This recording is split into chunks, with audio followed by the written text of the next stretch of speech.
Assalamu alaikum wa rahmatullah. J'espère que tu te portes bien. Je suis très contente de te retrouver ce vendredi pour un nouvel épisode des Essentiels, le 5e. Et aujourd'hui, j'avais envie de te parler de l'équilibre, dans le sens où je pense sincèrement qu'elle est la richesse la plus convoitée de la vie humaine. Je pense que c'est la compétence la plus précieuse de notre quotidien. Oui, je parle bien de compétence en fait, parce que c'est une compétence, l'équilibre. C'est probablement aussi ce qui nous demande le plus d'énergie. C'est aussi la compétence avec laquelle Allah subhanahu wa ta'ala gouverne et guide et protège et prend soin de toute sa créature, l'équilibre. Il s'est imposé cet équilibre, cette balance. Il le dit وَالسَّمَاءَ رَفَعَهَا وَوَضَعَ الْمِيزَانَ أَلَّا تَطْغَوْا فِي الْمِيزَانِ dans Surat Ar-Rahman, où il parle du fait qu'il a élevé en fait le ciel. Et il a établi la balance, le mizan, il a établi la balance. La balance, on sait que c'est un équilibre. Elle s'équilibre, la balance. Si on pense à balance, on pense à équilibre. Et il nous défend, en fait, par rapport à ça, nous, d'enfreindre cette fameuse balance. En fait, il s'est imposé l'équilibre, la balance à lui-même. De cela, je me dis, ce qui en découle, c'est qui sommes-nous, nous, pour oser faire le contraire. C'est ce que je voulais évoquer dans cet épisode que je t'invite juste après à réécouter. C'est un épisode sur les trésors de Surat Al-Kahf où on parlait justement de la notion d'équilibre là-dedans. Et ce que je voulais ajouter par rapport à cet épisode, en tout cas la réflexion que j'ai envie de faire sur l'équilibre, c'est que sans équilibre, en fait, il n'y a rien qui peut survivre correctement sur Terre. Rien ne dure et rien ne réussit comme ça doit l'être, en tout cas, sans équilibre. Et Allah subhanahu wa ta'ala s'est imposé cet équilibre à lui-même. Tout est équilibré autour de nous. Tout. Et j'ai envie de me dire, finalement, nous sommes les seuls êtres sur Terre, et les derniers de la créature d'Allah, à se dire, voilà, à être un peu à faire tâche dans un tableau parfait, où tout est équilibré, et nous, on a les clés pour l'être, mais non. C'est assez impressionnant comme façon de se comporter. Bien sûr, on le fait peut-être pas volontairement, mais nos actions volontaires, mises bout à bout, déséquilibrent cette balance. Et donc, nous conduisent au déséquilibre. Et on a les clés pour rétablir l'équilibre. Et ça me fait aussi penser à un récit que j'avais entendu quand j'étais un peu plus jeune. Ça parlait du prophète Moussa alayhi salam. Et c'est le peuple juif, en fait, qui est venu voir Moussa alayhi salam pour lui demander « Est-ce qu'Allah dort ?» Et Moussa alayhi salam a posé la question à Allah subhanahu wa ta'ala, vu qu'il avait cette opportunité et ce privilège de pouvoir parler à Allah directement de vive voix. Et Allah qui propose une expérience à Moussa alayhi salam. Il lui demande de veiller toute la nuit et de tenir 2 bouteilles, 2 récipients, en tout cas en verre. L'une dans une main, l'autre dans l'autre main.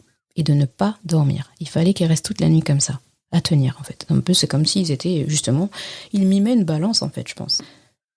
Et Moussa alayhi salam commence, et déjà il y a une partie de la nuit qui passe, et les paupières deviennent lourdes, c'est fatigant, il fait nuit. Et en tout cas, avant la fin de la nuit, eh bien, il s'endort. Il tombe en fait, il tombe et les récipients en verre, les 2 bouteilles, se brisent.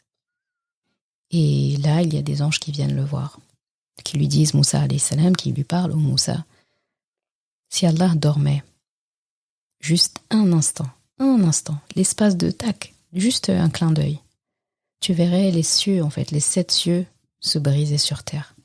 Se briser, en fait, tout simplement se briser, se retourner, tout se mélange, tout va faire sens dessus-dessous, comme ces verres qui viennent de se briser. Et une fois que ces choses se brisent, en fait, ça c'est moi qui parle, une fois que ces choses se brisent, est-ce qu'on peut recoller les morceaux d'un verre cassé en plein de morceaux, en fait? C'est bon à jeter. Eh bien, tout ce que la terre contient, ce qu'on voit, ce qu'on ne voit pas, ce qu'il y a sous la terre, à l'intérieur, les cieux, ce qu'on ne sait, ce qu'on ne connaît pas, la mer, tout, eh bien tout ça, Allah subhanahu wa ta'ala y veille avec équilibre tout le temps. C'est-à-dire s'il s'autorisait un déséquilibre même léger, alors qu'il est Rabbul Alamin, il pourrait faire ce qu'il veut. S'il s'autorisait un léger déséquilibre, on ne pourrait plus parler. On ne serait plus là à parler. Eh bien, la même balance qu'Allah s'impose, qui sommes-nous pour faire le contraire? C'est ça ma réflexion en fait. De la même façon qu'il dit dans un hadith qudsi qu'il s'est interdit à lui-même l'injustice. Quand j'entends ça, moi ce genre de hadith, ça me donne la chair de poule, ça me fait froid dans le dos. J'ai juste envie de mettre une couverture sur ma tête et me recroqueviller, l'air de dire Ya Rab, non, moi l'injustice, je vais même pas essayer en fait. Et malheureusement, parfois on peut le commettre sans s'en rendre compte. Et c'est encore pire si la personne le commet volontairement, sciemment. Mais je me dis quelque chose où Allah a dit qu'il se l'est interdit. S'autoriser à le faire, pour moi, c'est une déclaration de guerre, en fait, contre Allah. Je sais pas c'est qui assume, mais moi, je peux pas. Et je pense que toi, qui m'écoutes, tu peux pas non plus. Eh bien, c'est la même façon quand Allah s'impose à lui-même. Donc, il s'interdit des choses et il s'impose lui-même des choses. Si tu regardes bien, Allah a de la discipline. Il est discipliné dans ce qu'il fait. Nous, on peut pas faire autrement. Pourtant, il aurait pu changer les règles, on va dire, du jeu. Il aurait pu s'imposer d'autres choses. Il aurait pu créer ses propres règles, en fait, et se dire, ce sera l'anarchie, tout se mélange et tout, il n'y a pas de problème. Mais non, il est ordonné, organisé, équilibré, discipliné, alors qu'il est le maître incontesté de toute chose.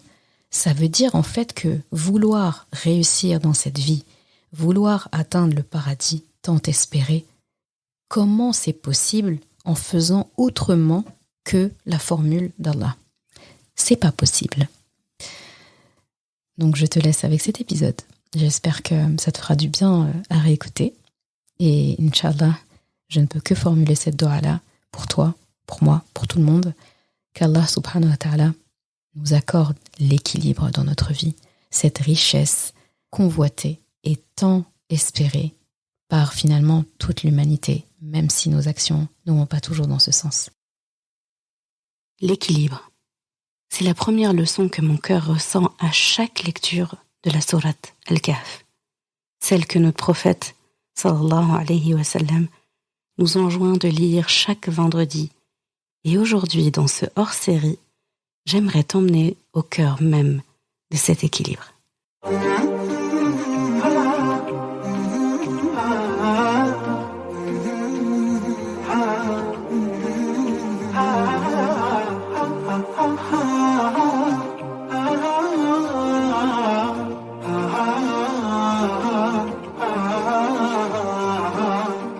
Bienvenue sur Coran de ton cœur, le podcast qui t'aide à reconnecter ton cœur à ton Coran. Je suis Zeynep et je suis passionnée par les deux médecines indispensables à toute vie sur Terre, celle de l'âme et celle du corps. Je suis donc enseignante de Coran et interne en médecine générale. Voilà plus de 10 ans maintenant que j'enseigne aux femmes à lire, à apprendre, à comprendre et surtout à vivre leur Coran au quotidien en reconnectant leur cœur au Coran. Car oui, j'ai la ferme conviction qu'un cœur connecté au Coran est capable de redistribuer à tous les organes du corps l'amour pour Allah, l'envie de lui plaire et d'agir dans le bien. C'est pourquoi à travers ce podcast, je compte redonner chaque semaine un nouveau souffle à divers pans de ta vie au regard de ton Coran. Prends ce temps pour toi et belle écoute. Assalamu alaikum wa rahmatullah. Content de te retrouver pour cet épisode un peu hors du temps. C'est un hors-série que je ferai de temps à autre sur les trésors de Sourate Al-Kahf, une pierre centrale de notre Coran. D'après Abu Sa'id al-Khudri, radiyallahu anhu, notre prophète Muhammad sallallahu alayhi wa sallam a dit dans le sens « Celui qui lit la Sourate Al-Kahf le jour du vendredi, il est éclairé par une lumière entre les deux vendredis. » Donc d'un vendredi à un autre vendredi. C'est entre autres une des beautés et un des bienfaits de Sourate Al-Kahf. Et justement, comme ayah qui a motivé l'épisode du jour, tu verras que c'est une ayah centrale dans Sourate Al-Kahf. Bismillahirrahmanirrahim. وكذلك بعثناهم ليتساءلوا بينهم قال قائل منهم كم لبثتم قالوا لبثنا يوما أو بعض يوم قالوا ربكم أعلم بما لبثتم فابعثوا أحدكم بورقكم هذه إلى المدينة إلى المدينة فلينظر أيها أزكى طعاما فليأتكم برزق منه وليتلطف ولا يشعرن بكم أحدا. Et c'est ainsi que nous les ressuscitâmes, afin qu'ils s'interrogent entre eux. L'un parmi eux dit « Combien de temps avez-vous demeuré là ?» Ils dirent « Nous avons demeuré un jour ou une partie d'un jour. » D'autres dirent « Votre Seigneur sait mieux combien de temps vous y avez demeuré. Envoyez donc l'un de vous à la ville avec votre argent que voici, pour qu'il voie quel aliment est le plus pur et qu'il apporte de quoi vous nourrir. وَلْيَتَلَطَّفْ » qu'il agisse avec tact et qu'il ne donne l'éveil à personne sur vous. Tiré de Surat Al-Kahf, ayah numéro 19. Cette ayah est vraiment centrale dans la sourate. Elle est centrale aussi dans le Coran pour une raison. C'est qu'elle contient le mot central du Coran. Que doit-on comprendre par le mot central, c'est-à-dire en termes de nombre de mots dans le Coran? Eh bien, le mot qui désigne exactement le milieu du Coran est le mot « wal-yatalattaf » qui se trouve dans cette ayah 19, vers la fin de la ayah 19. C'est ce mot sur lequel on va se concentrer et faire un peu l'arborescence de ce qu'on souhaite aborder aujourd'hui, en d'autres termes, l'équilibre. Ce que ces compagnons, ces jeunes, ces gens de la caverne disent, en l'occurrence cette personne en particulier lorsqu'elle parle, ce qu'elle dit à travers ce mot, à travers toutes ces phrases, à son compagnon qu'ils envoient justement à la ville pour chercher de la nourriture saine, halal, safe, eh bien c'est en gros, n'éveille pas l'attention autour de toi, n'éveille pas l'attention sur toi et sois pertinent en même temps. Et je me dis, quoi de mieux que de se replonger dans le contexte de ces ayahs pour justement les savourer, les comprendre correctement. Donc, tu n'es pas sans savoir qu'il s'agit de l'histoire de quelques jeunes, les gens de la caverne, qui étaient des gens notables et respectés dans leur ville à l'époque. Je te laisse faire tes propres recherches et regarder à quelle époque c'était à peu près, le contexte, la religion qui était en place à ce moment-là. Mais c'était des jeunes, entre 6, 7. Le Coran ne donne pas de chiffre exact du nombre. Et nous n'allons pas non plus nous attarder là-dessus parce que c'est une information peu intéressante par rapport aux leçons, en tout cas, qu'Allah subhanahu wa ta'ala veut qu'on tire de ça. Donc ces jeunes étaient croyants. Ils croyaient en Allah dans un pays où la religion n'était pas monothéiste, c'était des polythéistes. Ils croyaient en des divinités, Jupiter, Saturne, Mars. En tout cas, ils croyaient aux constellations. Et c'est dans ce contexte-là, ce terrain hostile où ces jeunes ont avoué, lors d'un grand événement à la cour du roi de l'époque, ont avoué leur foi devant tout le monde. Donc c'était censé justement être un geste fort parce que quand des notables, des personnes responsables, respectées dans la ville, avouent leur religion ou prennent une position, ils emportent avec eux des gens. Donc ils ont avoué ce jour-là leur croyance et donc forcément se sont mis en danger et étaient recherchés dans la ville. Et Allah subhanahu wa ta'ala leur avait inspiré, leur avait insufflé de s'enfuir dans une caverne. C'est là-bas qu'Allah subhanahu wa ta'ala les a doucement endormis, les a fait rentrer dans un profond sommeil qui a duré 300 ans. 300 années pendant lesquelles Allah subhanahu wa ta'ala a pris soin d'eux, en les retournant tantôt à droite, tantôt à gauche, justement, pour qu'ils n'aient pas le temps de se faire mal, de se faire des escarres, pour que la lumière du soleil ne les dérange pas, parce qu'il y avait une ouverture dans la caverne qui faisait que le soleil pouvait entrer. Et donc, tantôt il se tournait à droite, tantôt il se tournait à gauche, tout en dormant, en fait, pendant 300 ans. Donc, il faut se dire qu'à l'extérieur, tout a évolué, les gens continuent de vivre, et voilà, personne ne savait vraiment ce qu'ils étaient devenus. Il y avait des légendes comme quoi ils se seraient enfuis, ils seraient allés là, etc. Bref, ces gens-là étaient un mystère. Ça faisait vraiment partie de l'histoire. C'était un mythe. Voilà. On connaissait vaguement l'histoire de ces 7 jeunes qui s'étaient enfuis, etc. Et donc, ils se réveillent après 300 ans, et forcément, ils ont un peu de courbature, ils ont faim, surtout. Ils ont faim. Donc, la question, c'est Allah subhanahu wa ta'ala qui est en train, justement, de figer leur conversation en disant, mais vous avez dormi combien de temps? Ça fait combien de temps qu'on est là? Et l'autre qui dit, je sais pas, une journée. Et l'autre qui dit, non, c'est la moitié d'une journée, c'est pas possible. Donc, on comprend ici qu'ils n'ont pas la notion du temps.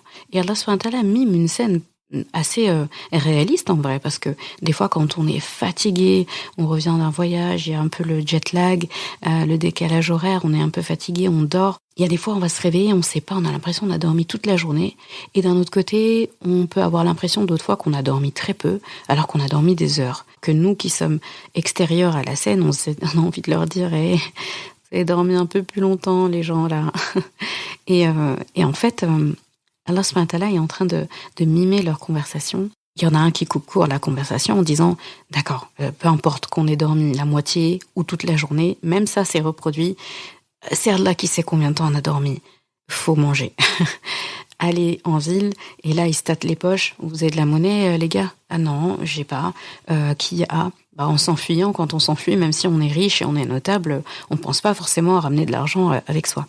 Donc, ils ont dû réunir ce qu'ils ont. Peut-être qu'il y en a un qui est avec une pièce, l'autre, etc. Ils réunissent ce qu'ils ont. Ils désignent un d'entre eux et il faut y aller. Et c'est des compagnons de fuite, en gros. Donc, c'est des compagnons de religion, de fuite. Et ils ont tout fait ensemble, en fait. Ils sont solidaires, ils sont comme des frères. Et donc, ils vont pas laisser partir leur camarade sans lui donner des recommandations.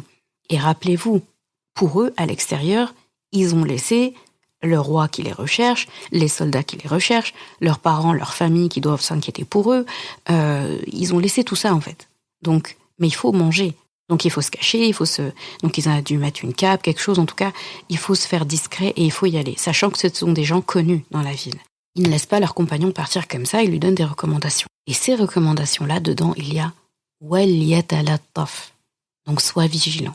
Et dans ces recommandations, il y a le fait de rechercher de la nourriture saine. Donc, ils sont croyants. Donc, ils ne mangent pas la même chose que les gens de la ville. C'est-à-dire qu'ils mangent de la nourriture halal. Donc, il faut chercher quelque chose de halal. Donc, pas de vin, pas quelque chose où il y a de l'alcool, pas quelque chose où il y a telle ou telle viande, pas de porc, etc. Un peu comme nous, si on allait dans un pays non musulman pour manger en vacances, eh bien, on fait attention à la nourriture. Là, c'est pareil. Donc, cherche quelque chose de sain, de halal pour nous. Et là, le fameux mot, la fameuse recommandation, wal yatalattaf, et sois vigilant. Pas seulement sois vigilant. Dans wal yatalattaf, il y a latafa. Latafa, c'est la douceur, la subtilité, le tact, la gentillesse. Il y a vraiment toute une connotation, il y a tout un sens autour de la douce vigilance à l'intérieur de ce mot. Donc fais attention, sois sur tes gardes et sois en même temps gentil. Une double action qui est donnée. Donc dans ce mot, on sent déjà qu'il y a un équilibre à faire entre vigilance et douceur, entre prudence et gentillesse. Les deux doivent apparaître dans le tableau, mais l'un ne doit pas prendre le dessus sur l'autre. Lorsqu'on est trop vigilant, trop prudent, on laisse passer des opportunités et des fois on peut être méchant, on peut être justement trop craintif, on peut commettre une injustice en l'étant trop, parce qu'on est trop focalisé sur cette peur de mal faire. Lorsqu'on est trop gentil, inutile de te dire ce que ça peut donner aussi des fois comme mauvaise chose. Et dans tout ça, il dit qu'il faut faire toute cette vigilance, toute cette gentillesse, afin de ne pas se faire prendre. L'objectif, c'est d'aller chercher de la nourriture saine, une boisson saine, faire attention en étant quand même correct, parce que ils ont quand même l'étendard de cette religion, de leur croyance en Allah, et il faut revenir sain et sauf, ne pas éveiller des soupçons pour pouvoir revenir et tenir sur la durée. Donc ces jeunes-là n'ont pas vraiment de plan d'avenir, ils savent pas ce qui va se passer, mais ils sont en fuite en tout cas, c'est sûr, et ils doivent survivre. Donc rien que dans ça, ils se laissent pas mourir de faim, ils restent pas entérinés dans leur caverne, ils agissent malgré tout. Ça aussi c'est une grande leçon. Et là je me dis, quoi de mieux pour faire revivre ces ayats, parce que c'est ce qu'on est censé faire en lisant le Coran, les faire revivre. Eh bien, quoi de mieux que de se plonger dans l'histoire de ces ayats-là en se mettant dans la peau de ces jeunes. D'accord ? Et là, je vais te laisser imaginer, j'ai l'impression qu'on va jouer une pièce de théâtre. Là, je vais te laisser te mettre dans la peau d'une boutiquière ou d'une boulangère à notre époque à nous, aujourd'hui, là en 2023, au moment où cet épisode est enregistré. Là, en 2023, tu tiens une boutique d'alimentation générale ou une boulangerie et tu vois ce jeune de la caverne qui descend, on va dire de la montagne, qui descend des Vosges, du Jura, Massif central. Pense à une chaîne de montagnes si tu habites à la montagne, à côté d'une montagne. Et cette personne, elle était là-bas pendant 300 ans. Et elle arrive dans ta boutique. Elle a une cape sur elle, quelque chose. Nous, ce serait une capuche. Lui a une cape. C'est un homme. Il arrive et il veut de la nourriture. Donc imagine, je fais tout ça vraiment pour que tu te rends compte que, parce que là on lit, on se dit 300 ans, on se rend pas compte en fait, parce que nous, déjà à l'époque des gens de la caverne, c'était il y a très longtemps, et donc en fait on nous dit c'est 300 ans avant. Pour nous, tout c'est dans le même sac en fait. On fait pas trop de différence nous entre, si on te dit c'est quoi trop la différence entre l'année 1100 et l'année 1400. On met ça dans le même sac, c'était il y a longtemps, c'est tout. C'est pas mon époque, c'est pas mon langage, c'est pas pareil. Eh bien, pour que tu te rends compte, là, on va mimer 2023 et la personne que tu vois arriver dans ta boutique, elle se pense en 1723. Donc, il y a 300 ans. Là, ça devient intéressant. Donc, imagine, pour cette personne, c'est la monnaie d'il y a 300 ans. D'accord ? C'était le louis d'or il y a 300 ans. Donc un louis d'or faisait 6,5 grammes d'or. Donc c'était de l'or déjà. C'est pas comme nos pièces d'euros là qui n'ont aucune valeur du tout. Là, ils avaient de l'or, ils avaient de l'argent. Donc c'est l'équivalent pour cette pièce d'or aujourd'hui de 365 €. Donc ce n'est pas rien, d'accord ? Cette personne-là, pour que tu te mettes en contexte, elle est en 1723. Donc elle est à cette époque-là, donc le roi Louis XIV est mort il y a 8 ans. Là, en ce moment, c'est la régence de Philippe, le duc d'Orléans, d'accord, qui est le régent de Louis XV. Donc les femmes, par exemple, à cette époque, elles portent des robes volantes, battantes. Les gens, y compris les hommes, portent des perruques, des souliers, des collants. Donc rien à voir, on est dans le siècle des Lumières. Voilà, là c'est le contexte. Cette personne entre dans ta boutique. Elle fait attention, donc elle essaye de ne pas avoir peur. Donc elle a toujours la parole de ses compagnons. وَلْيَتَلَطَّفْ وَلَا يُشْعِرَنَّ بِكُمْ أَحَدًا. Donc وَلْيَتَلَطَّفْ, tact, prudence, gentillesse, que personne ne se rende compte en fait de qui je suis, de ce que je fais. Et dis-toi que cette personne, depuis sa montagne là des Vosges, elle est descendue jusqu'ici et elle-même n'a pas reconnu le trajet. Il y a des bâtiments, il y a des voitures, il y a ça. Donc déjà, elle arrive, elle a de quoi avoir peur. C'est pas évident. Elle arrive dans un terrain qu'elle ne reconnaît pas. Elle arrive tant bien que mal à arriver dans ta boutique. Donc elle est déjà pas très à l'aise du tout. Mais waliyatallataf, tu sens qu'en fait, il est en train de faire un effort de quelque chose. Et il essaye de te dire quelque chose. Et c'est quelqu'un de notable, donc il s'exprime bien, il parle correctement. C'est un gentleman, il est poli. Il essaye d'être gentil, d'être cordial, et il se rappelle, mes compagnons, on va à faim, il faut manger, il faut du pain, il faut quelque chose. Et cette personne entre dans ta boutique. J'essaye de te faire imaginer ce qu'elle aurait pu te dire comme langage. On se rappelle qu'on est en 1723 pour cette personne dans sa tête. Donc elle entre dans ta boutique et elle te dit, ça va être dur de pas sourire, de pas rigoler. Elle va te dire, Madame serait-elle assez bonne pour me vendre un peu de nourriture ? Quelques miches de pain, du lait, un peu de fromage feront grandement l'affaire. Et là, tu regardes la personne, tu t'es dit, pourquoi il parle comme ça ? Pourquoi il est habillé comme ça ? Qu'est-ce qui se passe ? C'est le carnaval aujourd'hui. Et là, tu lui dis, oui, il y a du pain, il y a ça. Enfin, toi, t'es plus concentré sur ce qu'elle est en train de te dire, son accoutrement, tout. Tu essayes toi aussi de faire waliyatalataf et d'être D'accord, je vais pas le vexer et tout ça, mais je sais pas d'où il sort, mais c'est pas grave. Aujourd'hui, apparemment, la mode évolue. Voilà, cette personne est habillée comme Louis XIV, mais c'est pas grave. on va faire attention. Et cette personne, elle aussi, elle ne sait pas trop. Pour elle, elle n'est pas le problème. Elle ne sait pas trop ce qui se passe. Et là, elle vous dit, en fait, par contre, je n'ai qu'un louis à vous offrir, qu'un louis d'or à vous offrir, mais me céderiez-vous cette nourriture malgré tout? Je n'oublierai point ce geste, et vous retrouvez votre récompense auprès de mon Seigneur un jour nommé. Soyez heureuse et bénie pour ce geste. Et là, tu te dis, ok, d'accord. Et puis, la personne te tend son louis d'or. Hein. Et toi, tu vois de l'or. Et tu vois Louis XIV sur cette pièce. Et puis, ça te paraît ancien en même temps. Et donc, tu te dis, bah... Et là, tous les cas de figure peuvent se présenter. En tout cas, ce qui est sûr, c'est que à ce moment-là, tu ne t'occupes pas du pain qu'il a demandé, du lait ou du fromage. C'est pas ça la question. Ça, tu l'as en rayon. Tu te dis juste plein de choses. Qui est cet homme?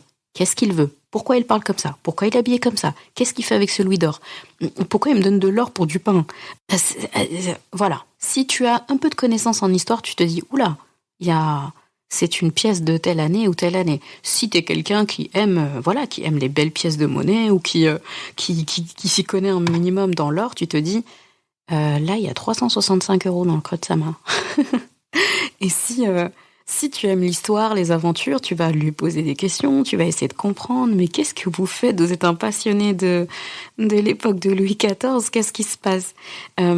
Si tu es quelqu'un qui aime la simplicité du langage, tu dois être assez inconfortable de le voir parler comme ça. Mais monsieur, c'est bon, enfin, je suis que madame une telle ou un tel, vous n'avez pas besoin de parler comme ça, enfin.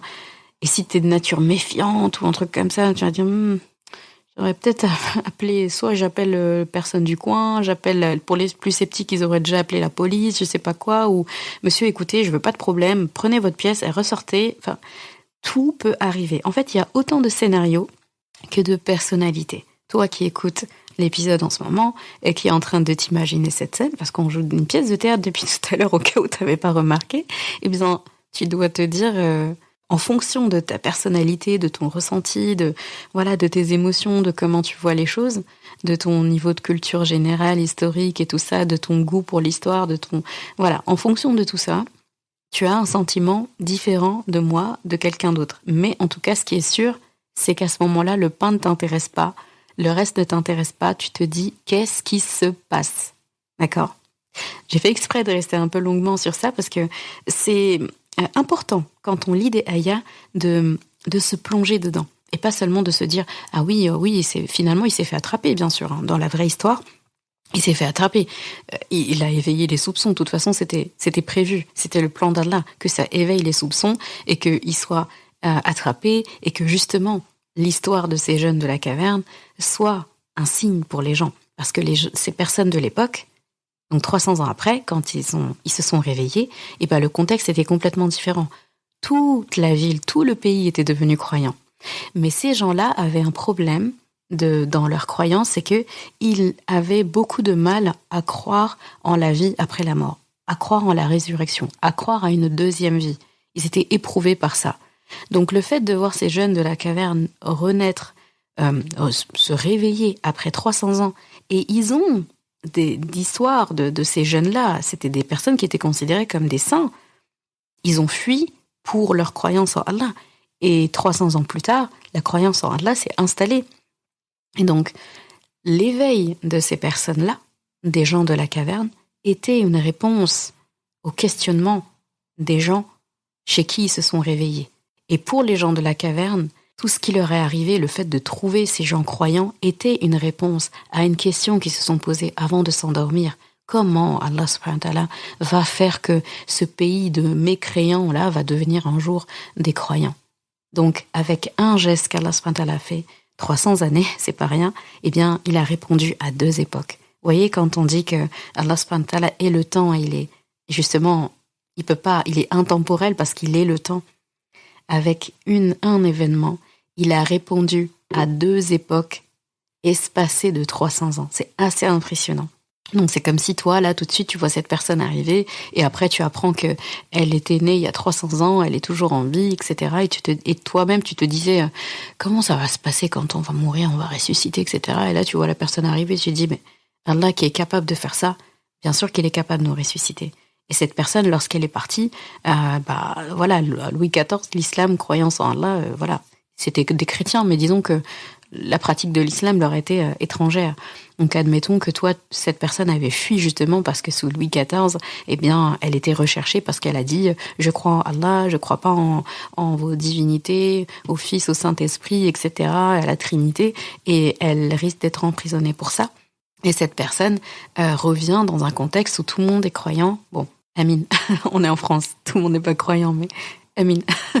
Et donc, cette personne revient et tout le monde est croyant, il y a des mosquées partout, il y a ça, il s'est dit, mais Allahu Akbar. D'accord, Allah est grand, effectivement, Allah est capable de ça. Et il revient et tout est fait.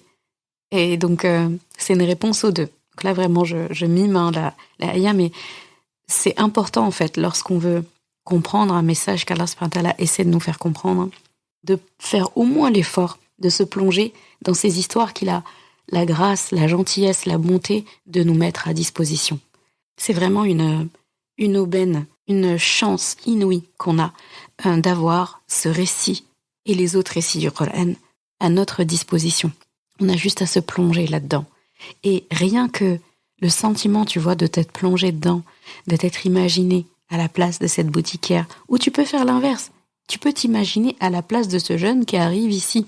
C'est plus difficile de s'imaginer toi maintenant qui vis en 2023 et qui renaît dans 300 ans, parce que dans 300 ans, on ne sait pas ce qui va se passer, mais regarde tous les changements et toute l'évolution qu'il y a eu entre maintenant et 1723. Et regarde comment le monde évolue d'une manière mais absolument rapide. C'est effrayant comment tout va vite. Déjà de maintenant à il y a 50 ans, de maintenant à il y a 100 ans, on a l'impression qu'on est dans deux époques complètement différentes, tellement les choses ont évolué. Et bien, imagine dans 300 ans. Mets-toi à la place de cette personne. Comment tu vas te sentir ? Comment tu vas être ? Là, c'est l'inconnu, donc tu sais pas. Donc cette personne, quand elle arrive, c'est l'inconnu. Elle ne sait pas. Elle pouvait pas imaginer, en fait, qu'il y aurait des voitures. Elle peut pas imaginer des portables, des téléphones. Eux, ils connaissent que les correspondances, les lettres, etc. Et maintenant, repense à ce que les compagnons de la caverne ont dit à cet homme lorsqu'il devait aller en ville chercher de la nourriture saine pour eux. Ils lui ont dit « Fais attention, sois doux, ne sois pas craintif, marche doucement ». Donc, un peu l'équilibre entre la crainte et l'assurance, la délicatesse. C'est ça, waliyatalattaf. C'est être délicat. C'est faire quelque chose avec une bonne planification. Ils ont essayé de planifier. C'est connaître les complications d'une affaire avant qu'elle n'arrive. C'est être subtil, doux, gracieux, courtois, élégant, gentil, apaisant. C'est ce que ce jeune a essayé de faire. Et là, on a envie de lui dire, mais c'est quelque chose de quasiment impossible dans ce contexte-là. Comment ne pas avoir peur quand tu arrives quelque part que tu ne connais pas ? Comment marcher doucement ? Comment faire preuve d'équilibre dans tout ça ? Eh bien, pourtant, il a dû le faire. Et il a essayé de le faire. Et ce mot est consigné dans le Coran comme si, là, si tu le lis tout seul, waliyatalattaf, on a l'impression que c'est Allah subhanahu wa ta'ala qui te parle, qui me parle, qui nous parle directement. Si tu enlèves ce mot de son contexte, tu le prends tout seul, waliyatalattaf, et qu'il agisse ou qu'elle agisse avec tact, gentillesse, bienveillance, élégance, grâce, etc., ça peut tout à fait être une parole qu'Allah subhanahu wa ta'ala te donne à toi. Et tout ce qui est dans le Coran te concerne, me concerne, nous concerne. Donc on doit pouvoir en faire quelque chose aujourd'hui. Eh bien, laisse-moi te dire, t'informer même, que c'est ainsi que tu vivras dans ce monde. Tu sais, l'inconfort de ce jeune, avant la caverne, dans un terrain hostile, familier, vu qu'il était chez lui, il était parmi sa famille et les gens qu'il connaît, mais contraire à ses valeurs. Là, ces jeunes ont dû agir avec prudence. Et imagine en même temps l'inconfort de ce jeune, de ces jeunes, dans un terrain non hostile, donc après 300 ans, après la caverne, un terrain qui est pas hostile, au contraire, qui est censé être un bon terrain, propice à leurs croyances, mais étranger, inconfortable. Là, il fallait faire preuve de gentillesse, de douceur, de tact. C'est ce qui m'amène justement à 2 conseils, 2 trésors de Surat Al-Kahf à travers cette leçon, ce passage, ce mot en particulier. Numéro 1, agir dans ce monde avec prudence, dans toutes les situations, sur ton lieu de travail, sur la route, en conduisant, en traversant à pied la rue, en plein examen, en traitant avec les gens, en gardant des enfants. Prudence, vigilance. 2, agir avec douceur et gentillesse, avec tout le monde, qu'il s'agisse de tes parents, de tes enfants, de ta fratrie, de tes collègues ou tes camarades, tes enseignants, tes voisins, des prestataires de services, des vendeurs, un gardien, une femme de ménage, ton patron, des étrangers, tes employés. C'est comme ça qu'on doit driver les choses dans ce monde. Dans toutes les situations, j'agis avec prudence, avec tout le monde.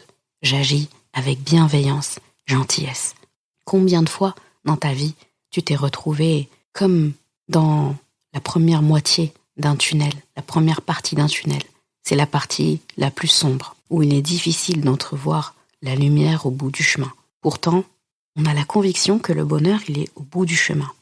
La première partie du tunnel est sombre, mais on doit y vivre, comme les gens de la caverne, sous la protection et la confiance d'Allah, avec vigilance pour tout ce qu'il y a autour, pour tenir le coup sur la durée. La deuxième partie du tunnel, elle n'est pas plus simple, même si on commence à entrevoir la lumière. Cette deuxième partie du tunnel laisse entrer la lumière. Elle fait naître l'espoir de s'en sortir. Là aussi, il faut agir comme les gens de la caverne lorsqu'ils s'approchaient au bout du tunnel.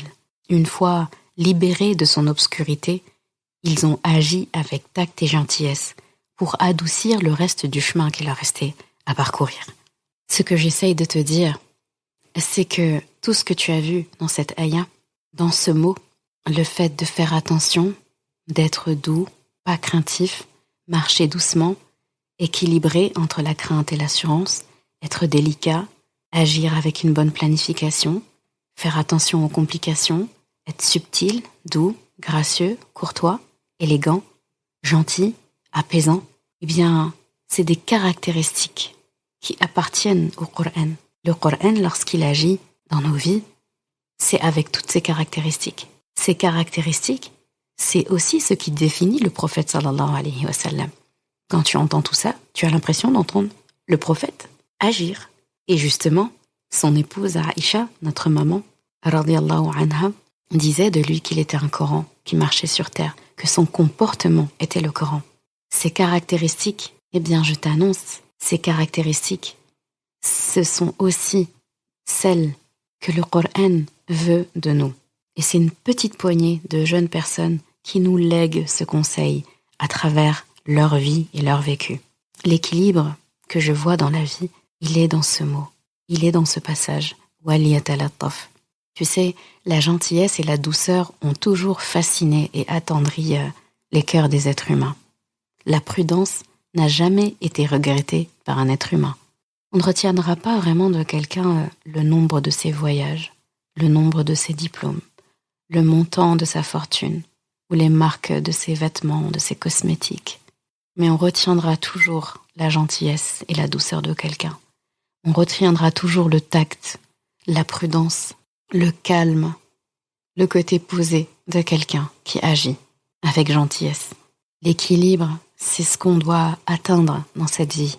Quand il y a perte d'équilibre, c'est là où il y a le malheur. Lorsqu'il y a une perte d'équilibre, c'est là que la maladie arrive. C'est là que la tristesse s'installe. C'est là que les querelles et les désaccords sont là. C'est là que les injustices sont commises. Lorsque tu as une journée équilibrée, une vie équilibrée, des habitudes équilibrées, c'est le moment où tu te sens le mieux. Analyse dans ta vie. Une journée, un moment où tu t'es dit « je suis heureuse, je suis bien, je me sens bien ». À chaque fois, il y avait un équilibre. Une journée où on est équilibré, c'est une journée où on a eu le temps de faire un peu de tout. Un peu de nos devoirs, un peu de nos loisirs, un peu de repos, un peu de travail, un peu de temps seul, un peu de temps avec ceux qu'on aime. On a mangé de ce qu'on aimait et on a pris le temps de digérer. On a été un peu dehors, on a été dedans. C'est cet équilibre qui nous fait du bien. L'équilibre, c'est le bonheur. L'équilibre, c'est ce qu'Allah subhanahu wa ta'ala veut de nous. C'est dans cet équilibre qu'on adorera le mieux Allah subhanahu wa ta'ala. Et l'équilibre, c'est quelque chose de progressif. C'est comme un arbre en fait. Ça ne pousse pas en une nuit. Il faut cultiver cette attitude. C'est un équilibre. Et l'équilibre prend une vie entière pour se cultiver. Et j'ai un petit secret pour toi à ce sujet. L'invocation que je fais systématiquement pour les gens que j'aime, c'est l'équilibre. Je demande à Allah subhanahu wa ta'ala de leur accorder l'équilibre. Il ne se passe pas un jour sans que je ne demande pour toi l'équilibre. C'est la meilleure invocation que je pense pouvoir faire pour toi. La meilleure invocation que j'aime faire dans ton dos, en ton absence. Équilibre pour toi, équilibre pour moi, égale équilibre. Qu'Allah subhanahu wa ta'ala nous accorde l'équilibre dans nos vies, l'équilibre dans nos agissements, le tact, la bienveillance, la prudence, la douceur, la gentillesse, comme il nous l'enjoint dans ce mot, waliyatalattaf. Amin. À un prochain hors-série, Inch'Allah, sur les trésors d'Al-Kahf. Merci d'avoir écouté cet épisode. Et comme toujours, si ce podcast t'a apporté du bien, alors une chose à faire, t'abonner pour ne rien rater. Et si il te semble pouvoir être utile à d'autres personnes, sens-toi libre de le partager et même de laisser un commentaire et la note de ton choix sur ta plateforme d'écoute préférée. Ce sera une belle manière de me faire savoir que ce podcast doit continuer et être écouté par le plus grand nombre. Je confie à Allah subhanahu wa ta'ala le soin de préserver ta foi, ton honneur et ton cœur. Je te laisse à présent passer un bon moment avec ton Coran et je te dis à vendredi prochain pour un nouvel épisode. Assalamu alaikum wa rahmatullah.